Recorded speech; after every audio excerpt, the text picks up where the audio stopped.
Assalamualaikum warahmatullahi wabarakatuh. Halo teman-teman, perkenalkan nama saya Nur Aini dengan NPM 20210202112. Saya mahasiswi semester 4 Program Studi Hukum Tata Negara kelas A, Fakultas Syariah Universitas Islam Negeri Raden Intan Lampung. Nah, di video ini saya akan membahas mengenai Islam rahmatan lil alamin dan toleran untuk memenuhi tugas mata kuliah tafsir ayat dan hadis ahkam syariah dengan dosen pengampu Bapak Dr. Edi Susila MHI. Nah, terdapat beberapa poin yang akan saya bahas pada video ini. Yang pertama, ayat-ayat Al-Quran, yang kedua hadis, yang ketiga kandungan hukum ayat dan hadis, keempat kasus, dan kelima analisis kasus. Jadi untuk pembahasan lengkapnya, simak terus videonya. Islam rahmatan lil alamin senantiasa selalu menerapkan nilai-nilai perdamaian, persaudaraan, toleransi, dan keseimbangan dalam kehidupan di dunia, khususnya di Indonesia. Islam rahmatan lil alamin yang diharapkan dapat menjadi rahmat bagi seluruh alam, termasuk manusia sebagai warga negara yang memiliki kehidupan berbangsa dan bernegara. Tentu di dalamnya terdapat keberagaman, yakni suku, agama, ras, dan antar golongan. Keberagaman ini dipersatukan dalam Bhinneka Tunggal Ika, dan perbedaan ini yang mengharuskan kita untuk memiliki sikap toleransi dan saling menyayangi antar sesama manusia. Adapun ayat-ayat tentang Islam rahmatan lil alamin dan toleran, yakni yang pertama Quran surah Al-Anbiya ayat 107 yang berbunyi A'udzubillahi minasyaitonirrajim, Bismillahirrahmanirrahim, wa ma arsalnaka illa rahmatan lil alamin, dan tidaklah kami mengutusmu Nabi Muhammad melainkan untuk menjadi rahmat bagi semesta alam. Yang kedua Quran surah Al-Isra ayat 82 yang berbunyi A'udzubillahi minasyaitonirrajim, Bismillahirrahmanirrahim, wa nunazzilu minal qur'ani ma huwa shifaa'u wa rahmatul lil mu'minina wa la yazidud dhalimina illa khasara. Dan kami turunkan dari Al-Quran sesuatu yang menjadi penawar dan rahmat bagi orang-orang yang beriman, dan Al-Quran itu tidaklah menambah kepada orang-orang yang zalim selain kelalaian. Yang ketiga potongan Quran surah Al-An'am ayat 54 yang berbunyi A'udzubillahi minasyaitonirrajim, Bismillahirrahmanirrahim, Kataba rabbukum ala nafsihir rahmah, Tuhanmu telah menetapkan atas dirinya kasih sayang. Yang keempat potongan Quran surah Al-A'raf ayat 156 yang berbunyi A'udzubillahi minasyaitonirrajim, Bismillahirrahmanirrahim, wa rahmati sami'at kulla syai', rahmatku meliputi segala sesuatu. Kemudian hadis tentang Islam rahmatan lil alamin dan toleran, yakni pertama hadis riwayat Baihaqi yang berbunyi Innama ana rahmatun muhdah, sesungguhnya aku adalah rahmat yang dihadiahkan oleh Allah. Yang kedua hadis qudsi yang berbunyi Lama khalullahil khalqu kutiba fi kitabihi huwa yaktubu alayya nafsahu wa huwa yad'u indahu alayyul arsi ana rahmati takhalluba khadabi, yang artinya ketika Allah menciptakan makhluk, Dia tulis dalam kitabnya dan diletakkan di atas arasy, sesungguhnya rahmatku mengalahkan murkaku. Kemudian hukum ayat dan hadis tentang Islam rahmatan lil alamin dan toleran. Rahmat artinya ariqatu wa ta'attufu, yaitu lemah lembut dan berkasih sayang serta saling melindungi dalam kebaikan. Nabi Muhammad diutus ke bumi tidak lain adalah membawa rahmat bagi alam semesta, untuk menciptakan kebahagiaan semua makhluk dan untuk menjadikan kehidupan yang penuh kebaikan baik bagi manusia, jin, hewan, tumbuhan, dan lain sebagainya.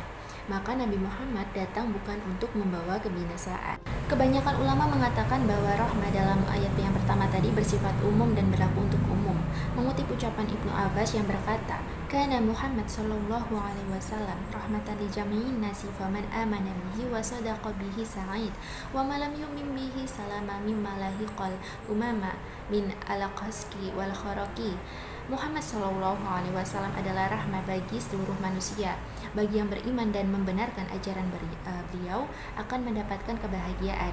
Bagi yang tidak beriman kepada beliau diselamatkan dari bencana yang menimpa umat terdahulu berupa ditenggelamkan ke dalam bumi atau ditenggelamkan di dalam air. Muhammad Ali Asyabuni dalam Syahwatu Tafasir mengatakan bahwa maksud ayat ini adalah tidaklah kami mengutusmu wahai Muhammad melainkan sebagai rahmat bagi seluruh makhluk. Rahmat untuk orang-orang yang beriman adalah dengan mendapatkan kebahagiaan di dunia dan di akhirat. Adapun rahmat bagi orang-orang yang tidak beriman adalah mendapatkan keselamatan di dunia dari berbagai azab, sedangkan di akhirat maka Allah Subhanahu wa taala yang menentukan. Nah, semua ibadah di dalam Islam itu bertujuan untuk membentuk manusia agar menjadi lebih baik terhadap sesama. Maka setiap muslim harus menjaga hubungan dengan Tuhan, hubungan baik dengan sesama manusia dan makhluk-makhluk lainnya. Semua umat manusia harus menghormati ajaran agama lain, ibadah masing-masing, dan tidak boleh saling mengejek dan mengganggu. Ada kebebasan dalam menjalankan agama serta saling melindungi. Adapun bentuk Islam rahmatan lil alamin adalah dengan membangun persaudaraan seagama, ukhuwah Islamiyah, persaudaraan sebangsa, ukhuwah wataniyah, maupun persaudaraan sesama manusia, ukhuwah basyariyah, ukhuwah insaniyah. Nah, kemudian kasus. Saya mengangkat kasus penendangan sesajen. Kasus ini bermula dari video viral berdurasi 30 detik menyebar di sosial media. Seseorang yang diketahui bernama Hatfana Firdaus, pelaku penendangan sesajen di wilayah terdampak erupsi Gunung Semeru, Desa Supit Urang, Kecamatan Pronojiwo, Lumajang, Jawa Timur. Dalam video tersebut, Hatfana Firdaus menendang sesajen karena menurut keyakinan pribadinya hal itu merupakan perbuatan musyrik dan berpotensi mendatangkan musibah. Tentu secara hukum keyakinan pribadi Hatfana Firdaus yang menganggap sesajen sebagai perbuatan musyrik dan berpotensi mendatangkan musibah tidaklah dapat dipersalahkan. Namun yang menjadi permasalahan apabila hal tersebut disertai dengan ujaran kebencian, perendahan terhadap kelompok tertentu, serta hal-hal lain yang melanggar kepatutan dan kesusilaan. Terlebih lagi hal tersebut dipublikasikan secara online. Tindakan Hatfana Firdaus ini kemudian dilaporkan ke Polda Jatim dan ditetapkan sebagai tersangka. Setelah ditangkap dan dilakukan rangkaian proses hukum, pelaku mengaku bersalah dan meminta maaf.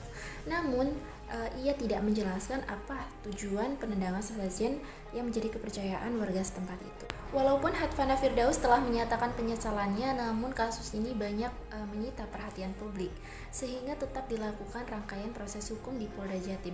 Kemudian pelaku penendangan sesajen dibawa ke tahanan Mako Lumajang dari Polda Jatim dan kini mendekam di Mapolres Lumajang. Terakhir, analisis. Toleransi secara etimologi disebutkan dalam KBBI yaitu suatu sikap menghargai, membiarkan pendirian atau pendapat, pandangan, kepercayaan dan lain sebagainya yang bertentangan atau berbeda dengan pendirian sendiri. Sedangkan intoleransi merupakan suatu tindakan yang dilakukan oleh individu atau kelompok yang dapat mengganggu individu atau kelompok yang lain. Terkait dengan perbuatan menendang sesajen yang dilakukan oleh Hatfana Firdaus, perlu terlebih dahulu dilihat beberapa fakta hukum.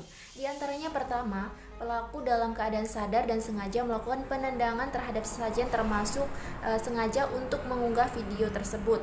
Kedua, perbuatan yang dilakukan oleh Hatfana Firdaus diunggah ke media online atau digital dengan bantuan temannya, yang artinya bahwa ada potensi pelanggaran terhadap Undang-Undang ITE.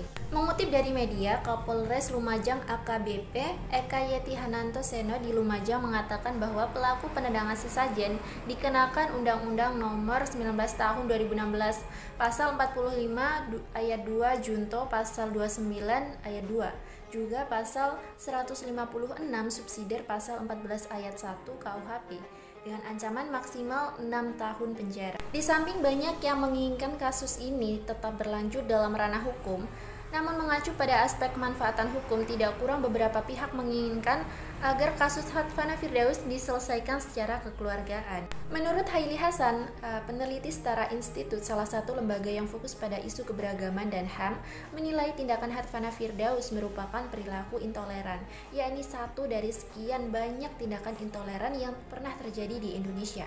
Menurutnya, pendekatan hukum pidana bukan satu-satunya cara dalam menangani kasus ini. Ia menyarankan sebaiknya polisi menggunakan pendekatan restoratif justice. Hal senada diungkapkan Direktur Imparsial Gufron Mabruri, serta ia menyarankan sebaiknya kasus Hatfana Firdaus tidak menggunakan pendekatan pidana, melainkan dialog antar pihak terkait untuk mencari solusinya. Terlebih, pelaku sudah mengakui perbuatannya salah dan meminta maaf. Sebagai langkah pencegahan, Gufron mengatakan dengan menggunakan dialog dan pendekatan persuasif lebih mungkin akan membuat efek jera kepada pelaku, sehingga dapat meminimalisir kasus serupa terjadi di kemudian hari. Selain itu, pemerintah juga berkewajiban mengedukasi publik, terutama kelompok agama agar tidak main hakim sendiri. Nah, memang tindakan Advana Firdaus merupakan tindakan yang intoleran, tidak menghargai perbedaan, serta menghina kepercayaan agama lain. Senada dengan pendapat Haili Hasan dan Gufron Mabruri dalam menangani kasus ini, seharusnya diutamakan menggunakan pendekatan restoratif justice, pendekatan persuasif, serta mengedukasi masyarakat untuk saling bertoleransi pada keberagaman perbedaan. Kemudian tindakan Advana Firdaus ini tidak mencerminkan sebagai seorang muslim yang baik. Yang di dalam Islam sendiri, kita diajarkan untuk saling menghormati antar sesama umat beragama, baik itu muslim maupun non-muslim. Toleransi dalam Islam telah diatur dalam Al-Quran yang diturunkan kepada Rasulullah SAW melalui malaikat Jibril. Dalam Al-Quran secara jelas menyatakan kebebasan untuk memeluk agamanya masing-masing.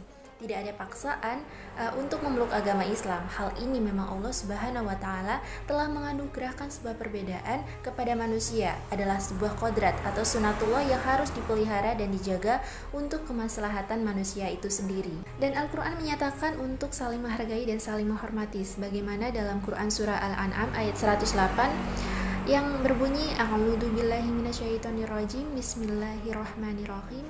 ولا تسبوا الذين يدعون من دون الله فيسبوا الله عدوا بغير علم كذلك زينا لكل أمة عملهم ثم إلى ربهم مرجعهم فينبئهم بما كانوا يعملون. Artinya, dan jangan kamu memaki sesembahan yang mereka sembah selain Allah Subhanahu wa Ta'ala, karena mereka nanti akan memaki Allah dengan melampaui batas tanpa dasar pengetahuan. Demikianlah kami jadikan setiap umat menganggap baik pekerjaan mereka, kemudian kepada Tuhan tempat kembali mereka, lalu Dia akan memberitahukan kepada mereka apa yang telah mereka kerjakan. Dalam ayat tersebut, menurut perspektif Imam Al-Syarawi, ulama yang alim dalam menafsirkan Al-Quran, yaitu kita harus menjaga lisan kita dari mencela Tuhan-Tuhan mereka. Jangan sampai lisan kita menghina Tuhan mereka, sehingga hal itu menimbulkan lisan-lisan yang tidak beriman kepada Allah Subhanahu wa Ta'ala karena mencelanya. Allah mengajari kita lemah lembut dalam berdakwah karena tujuan kita agar hati mereka luluh pasrah pada iman. Maka dari itu, jika ingin tercapai, sebaiknya menggunakan gaya bahasa yang bagus. Baik, sekian pembahasan dari saya, semoga bermanfaat. Apabila saya ada salah kata, saya mohon maaf. Kepada Allah saya mohon ampun. Saya akhiri. Wassalamualaikum warahmatullahi wabarakatuh.